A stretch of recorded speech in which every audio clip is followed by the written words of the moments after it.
Love you all.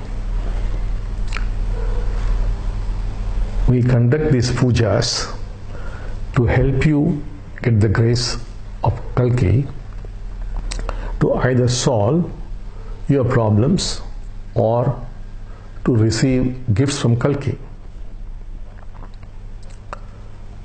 Now, what do we mean by the word Kalki? Who or what is Kalki? By Kalki, we refer to God. Now, what do we mean by God?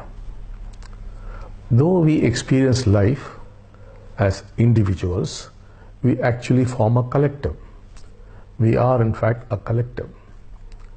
We refer to this collective as God. Now, this God, this collective, has been evolving over time. Kalki is supposed to be the Dasavatar. What is meant by this Dasavatar concept is that life has evolved through various stages. It was first created in the oceans, and it has evolved through different species. And now man is going to take the next leap.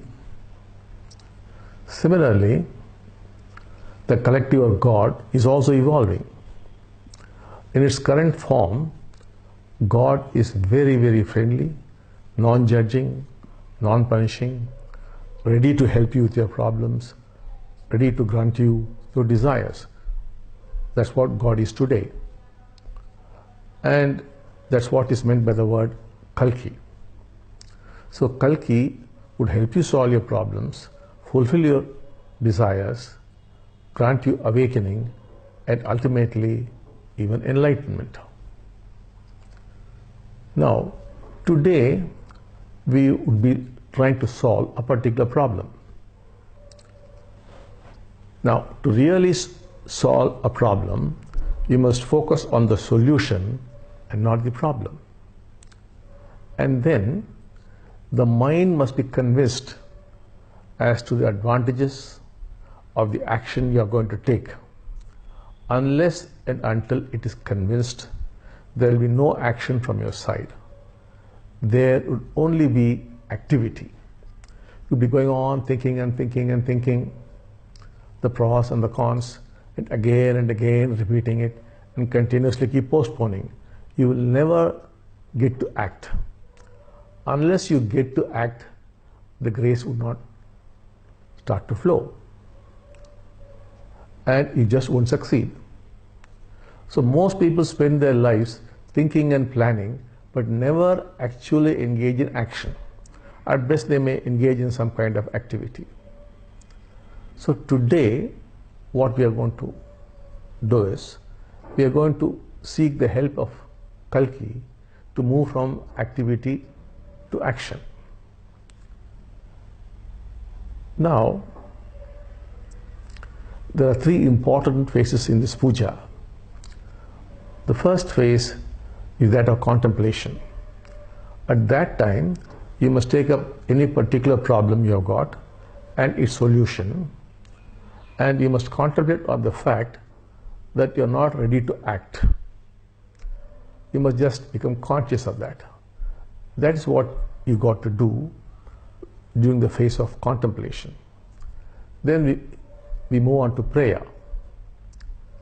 Now at this time, you would pray to Kalki that you move from activity to action.